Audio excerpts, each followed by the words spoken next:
भारत ही नहीं तमाम पड़ोसी देशों की नजर बांग्लादेश में हो रहे चुनाव पर है, क्योंकि हाल ही के दिनों में हिंदुओं पर हमले और चीन से बांग्लादेश की नजदीकी की वजह से बांग्लादेश का चुनाव बेहद अहम है।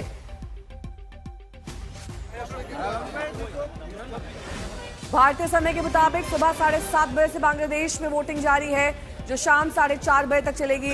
1.5 घंटे की वोटिंग हो चुकी है। तख्ता पलट के 18 महीने बाद बांग्लादेश में आम चुनाव हो रहा है। इस बार 51 राजनीतिक पार्टियां सत्ता हासिल करने के लिए मैदान में है। मुख्य मुकाबला बीएनपी और जमात इस्लामी में है।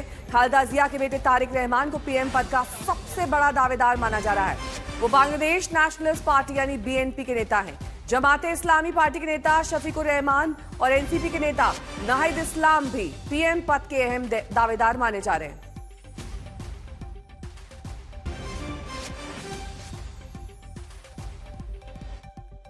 तो हम अपने संवाददाता के पास भी जाएंगे। इससे पहले हम आपको बताते हैं कि बांग्लादेश का चुनाव क्यों अहम है, क्यों भारत में किसी और देश के चुनाव में दिलचस्पी दिखाई जा रही है। हाल ही के बांग्लादेश में हिंदुओं की हत्या के मामले में कई मंदिर में भी हमले किए गए, जिससे भारत में आक्रोश है।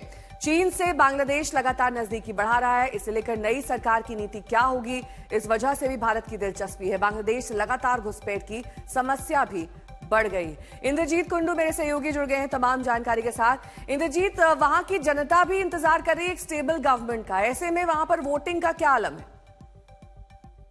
बिल्कुल ऐतिहासिक चुनाव है, महत्वपूर्ण चुनाव है और 2 साल के इंतजार के बाद बांग्लादेश की जनता 12 करोड़ वोटर आज मतदान करेंगे। हम लोग इस वक्त इस चुनाव का सबसे हाई प्रोफाइल कॉन्स्टिट्यूएंसी ढाका 17 में मौजूद है और कुछ ही क्षण में तारिक रहमान बीएनपी के चेयरमैन वो आएंगे यहाँ पे मतदान करने के लिए। मैं मेरा कैमरा पर्सन रायहान को कहूंगा एक बार इंतजाम आपको दिखा दे। पूरे देश की ढाका बांग्लादेश के, उसके साथ देश दुनिया भर के जो मीडिया का जमावड़ा आप एक बार देख सकते हैं। कुछ ही क्षणों में तारिक रहमान खुद आएंगे।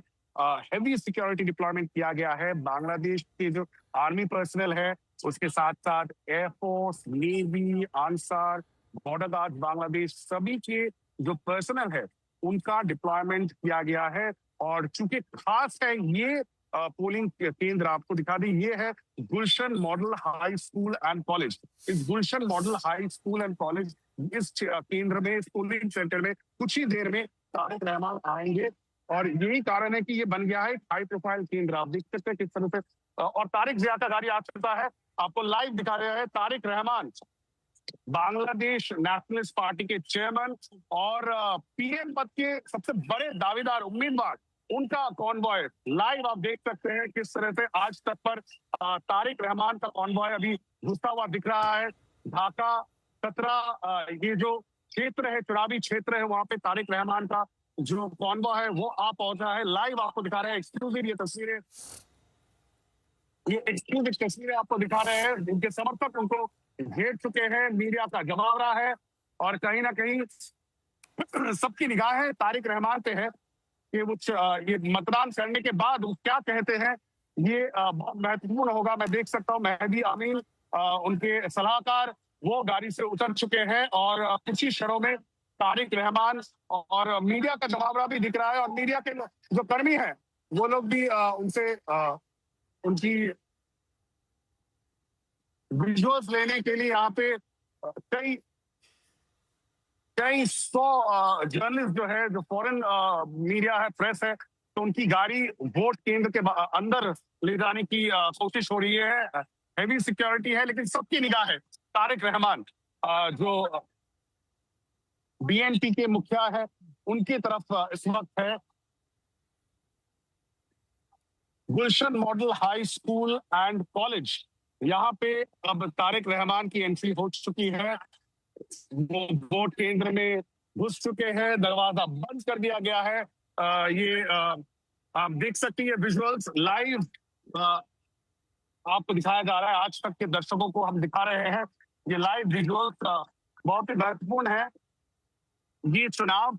और सबसे हाई प्रोफाइल जो केंद्र है वो है ये ढाका 17 का केंद्र, Gulshan model high school. Tarique Rahman अंदर पहुंच चुके हैं, कुछ ही क्षणों में वो बाहर आएंगे और क्या कहते हैं वो सुनने के लिए हम इंतजार करेंगे। कल रात को वो अपने पार्टी के कार्यकर्ता को देखने के लिए अस्पताल गए थे, वहां पे हम ठीक लोगों है ने उनसे बात इंद्रजीत, करने आप की बने रहिए हमारे साथ, मैं लौटूंगी आपके पास। बीच आपको बताते हैं कि भारत के लिए बांग्लादेश में चुनाव क्या मायने रखता है। रणनीतिक तौर पर, सुरक्षा हित के तौर पर बांग्लादेश भारत का अहम पड़ोसी है। 4000 किलोमीटर से ज्यादा लंबी साझा सीमा है। पूर्वोत्तर भारत की सुरक्षा, सीमा पर शांति, नई सरकार का रुख, इन सब पर सीधा असर डालेगी। यही नहीं, सीमा भारत के असम, त्रिपुरा, मिजोरम, मेघालय और पश्चिम बंगाल से जुड़ती है। पूर्वोत्तर की कनेक्टिविटी भारत की एक्ट ईस्ट पॉलिसी में बांग्लादेश अहम कड़ी है। सड़क, रेल और जलमार्ग परियोजनाएं पूर्वोत्तर को मुख्य भूमि और दक्षिण पूर्व एशिया से जोड़ती हैं। चुनाव के बाद इन परियोजनाओं की रफ्तार बेहद महत्वपूर्ण होगी। चीन फैक्टर बांग्लादेश में बेहद अहम बताया जा रहा है, क्योंकि चीन का निवेश लगातार बढ़ रहा है। इंफ्रास्ट्रक्चर परियोजनाएं वहां पर बढ़ गई हैं। नई सरकार का झुकाव किस ओर रहता है, यह भारत चीन संतुलन के लिहाज से बेहद अहम बताया जा रहा है। अल्पसंख्यकों की स्थिति, हिंदू समुदाय की सुरक्षा भारत के लिए संवेदनशील मुद्दा है। चुनाव के बाद कानून व्यवस्था और अल्पसंख्यकों के अधिकारों पर सरकार का रुख द्विपक्षीय रिश्तों को प्रभावित कर सकता है। व्यापार और अर्थव्यवस्था, बांग्लादेश दक्षिण एशिया में भारत का बड़ा व्यापारिक साझेदार है। स्थिर सरकार का मतलब व्यापार, ऊर्जा, सहयोग और निवेश में निरंतरता है। क्षेत्रीय स्थिरता, बांग्लादेश की राजनीतिक स्थिरता पूरे दक्षिण एशिया की शांति और सहयोग के लिए जरूरी है। अस्थिरता का असर सीमा पार गतिविधियों और शरणार्थी संकट तक हो सकता है। और इस बीच बांग्लादेश की पूर्व प्रधानमंत्री शेख हसीना के बेटे सजीब वाजेद ने चुनाव प्रक्रिया और मौजूदा राजनीतिक हालात पर गंभीर सवाल खड़े किए। वॉशिंगटन डीसी से आज तक को दिए गए एक्सक्लूसिव इंटरव्यू में वाजेद ने इन चुनाव को ढोंग बताया और बांग्लादेश के लोगों से चुनाव के बहिष्कार की अपील की। Bangladeshi community, especially in the US, that we've talked to, are not particularly happy about how things are panning out in Bangladesh. What are your thoughts? These are completely a sham election. The reality is, of course, they've officially banned the Awami League, which is the oldest and largest party. It led the independence movement, so people have a soft corner for it. Historically, Awami League has won 30-40% of the vote, always. But unofficially, there's a ban on all progressive parties. So the third largest political party in Bangladesh, Jatiya Party, is not officially banned. But many of their leaders are behind bars. Their offices have been burnt down. Many of their leaders' homes have been burnt down. And they have not been allowed to campaign. They have not been allowed to hold public meetings. They have not been allowed to conduct any activity, really. So it's really a one-sided election where the other major party, BNP, is being allowed to run.